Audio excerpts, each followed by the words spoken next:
Hello, everyone. This is the poet Crystal Clear and my daughter. Emily. We are here today ready to start reading from our first book for the quarantine children. We're on our porch with chairs, lots of plants. Our porch is screened in. It is perfect for reading and relaxing and just enjoying life.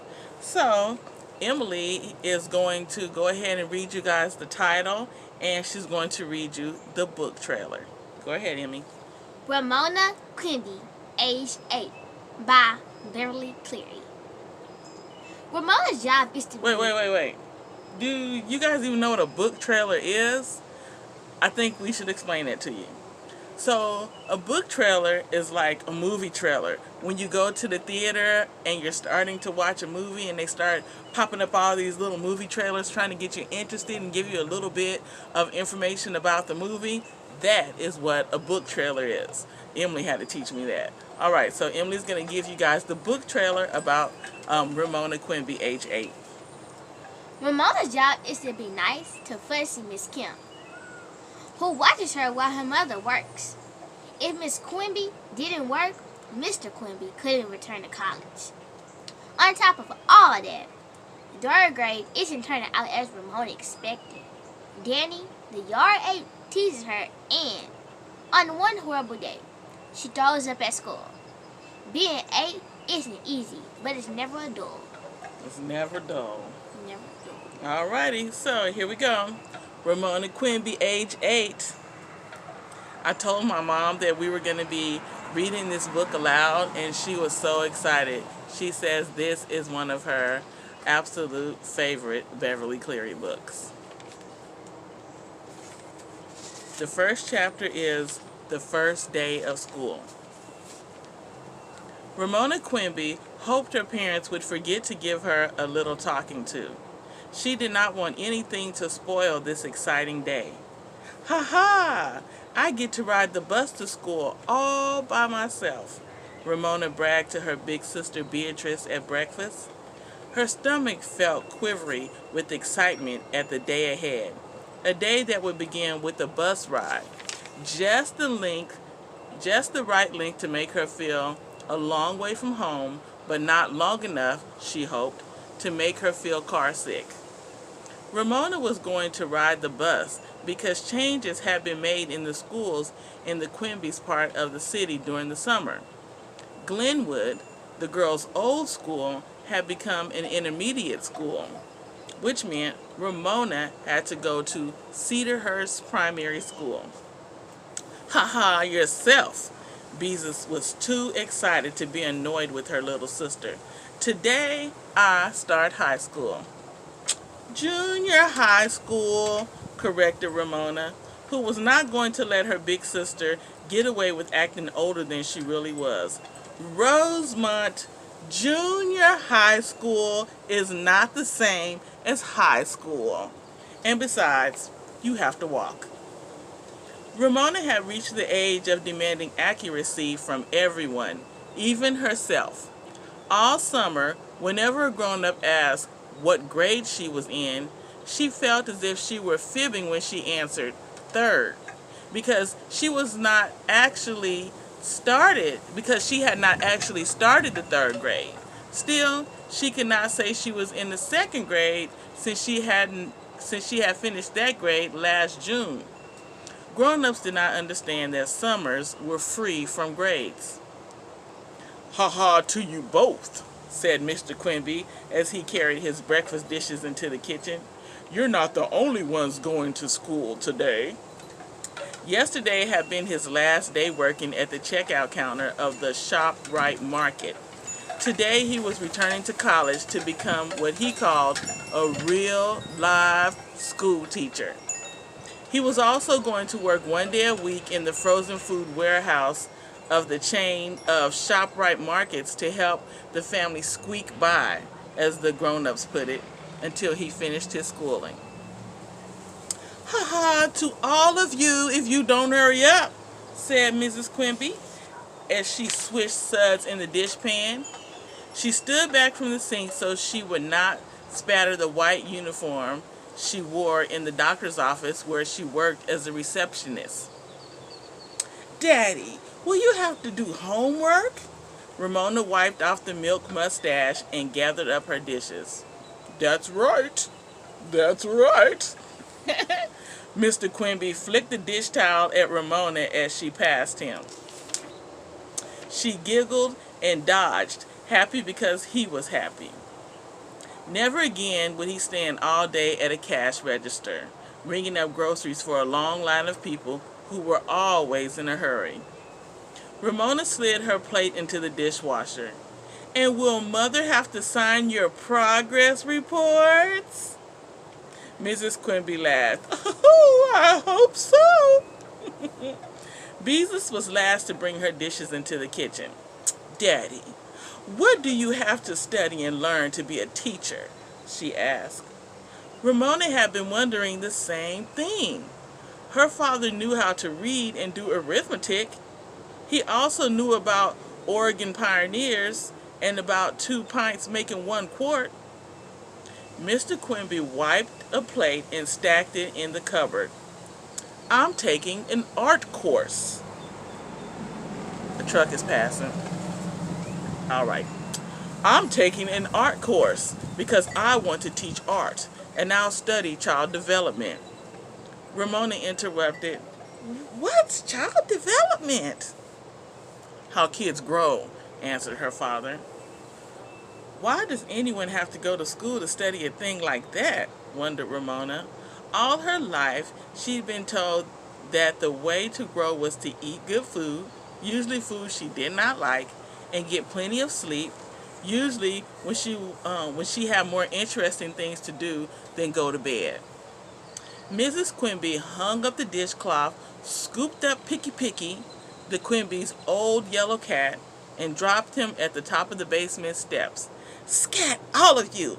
All of you will be late for school. After the families rushed to brush teeth, Mr. Quimby said to his daughters, hold out your hands. And into each waiting pair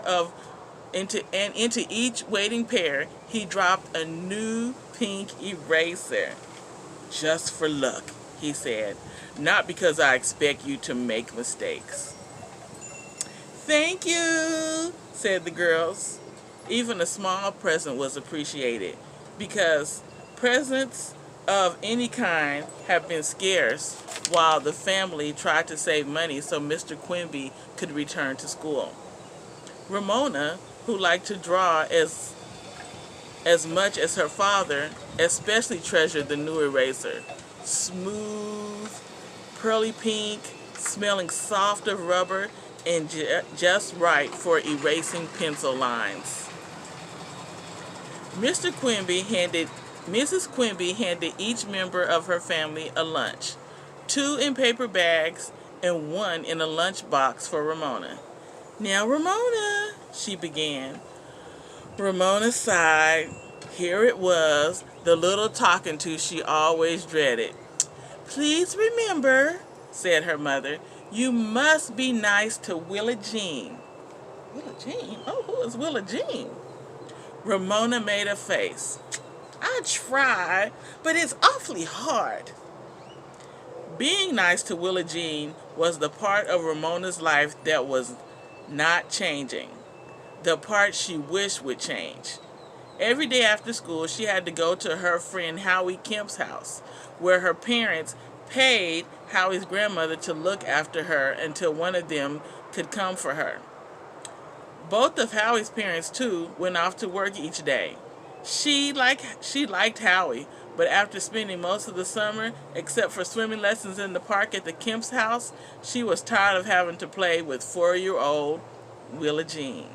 So now we know who Willa Jean is. She was also tired of apple juice and graham crackers for snack every day.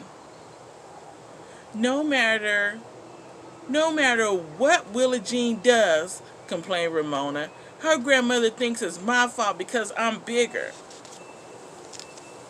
Like the time Willa Jean wore her flippers when she ran under the sprinkler, pretending she was a mermaid on the tuna fish can, and then left big wet footprints on the kitchen floor. Mrs. Kemp said I should have stopped her because Willa Jean didn't know any better. Mrs. Quimby gave Ramona a quick hug. I know it isn't easy, but keep trying. When Ramona sighed, her father hugged her and said, remember, kid, we're counting on you. Then he began to sing, we've got high hopes, try hopes, by cherry pie and July hopes. Ramona enjoyed her father's making up new words for the song about the little old ant moving the rubber tree plant, and she liked being big enough to be counted on. But sometimes when she went to the Kemps, she felt as if everything depended on her. If Howie's grandmother did not look after her, her mother could not work full time. If her mother did not work full time, her father could not go to school. If her father did not go to school, he might have to go back to being a checker, the work that made him tired and cross. Still, Ramona had many interesting things to think about to let her responsibility worry her as she walked through the autumn sunshine toward her school bus stop, her new eraser in hand, new sandals on her feet, that quivery feeling of excitement in her stomach, and the song about high hopes running through her head. She thought about her father's new part-time job zipping around in a warehouse on a forklift truck, filling orders for orange juice, peas, fish sticks, and all the other frozen items the markets carried. He called himself Santa's little helper because the temperature of the warehouse was way below zero, and he would have to wear heavy padded clothing to keep from freezing. The job sounded like fun to Ramona. She wondered how she was going to feel about her father's teaching art to other people's children, and decided not to think about that for a while. She don't want her dad teaching art to other kids. Aww. Instead, Ramona thought about Beezus going off to another school where she would get to take a cooking class and where she could not come to the rescue if her little sister got into trouble. As Ramona approached her bus stop, she thought about one of the best parts of her new school. None of her teachers in her new school would know she was Beatrice's little sister. Teachers always liked Beezus. She was so prompt and neat. When both girls had gone to Glenwood, Ramona often felt as if teachers were thinking, I wonder why Ramona Quimby isn't more like her big sister.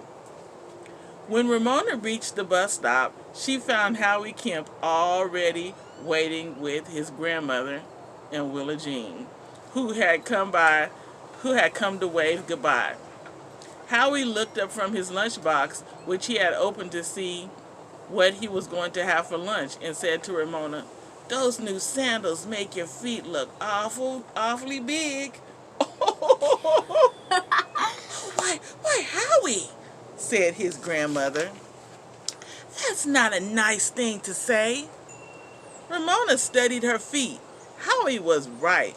And why shouldn't her sandals make her feet look big? Her feet had grown since her last pair. She was not offended. Today I'm going to kindergarten, boasted Willa Jean, who was wearing new coveralls and t-shirt and a pair of her mother's old earrings. Willa Jean was convinced she was beautiful because her grandmother said so. Ramona's mother said Mrs. Kemp was right. Willa Jean was beautiful when she was clean because she was a healthy child. Willa Jean did not feel she was beautiful like a healthy child. She felt she was beautiful like a grown-up lady on TV. Ramona tried to act kindly toward little Willa Jean. After all, her family was depending on her. Not kindergarten, Willa Jean, she said. You mean nursery school. Willa Jean gave Ramona a cross, stubborn look that Ramona knew too well. I am too going to kindergarten, she said. Kindergarten is where the kids are. Oh, bless her little heart, said grandmother, admiring as always. The bus, the little yellow school bus Ramona had waited all summer to ride, pulled up at the curb. Ramona and Howie climbed aboard as if they were used to getting on buses by themselves. I did it just like a grown-up, thought Ramona. Good morning. I am Miss Hannah, your bus aide, said a woman sitting behind the driver. Take the first empty seats toward the back. Ramona and Howie took window seats on opposite sides of the bus, which had a reassuring new smile. A reassuring new smell. Ramona always dreaded the people and fume smell on city buses. Bye-bye, bye-bye, called Miss Kemp and Willa Jean waving as if Ramona and Howie were going on a long, long journey. Bye-bye. Howie pretended not to know them. He probably said bye-bye. As soon as the bus pulled away from the curb, Ramona felt someone kick the back of her seat. She turned and faced a sturdy boy wearing a baseball cap with the visor turned up and a white t-shirt with a long word printed across the front. She studied the word to see if she could find short words in it.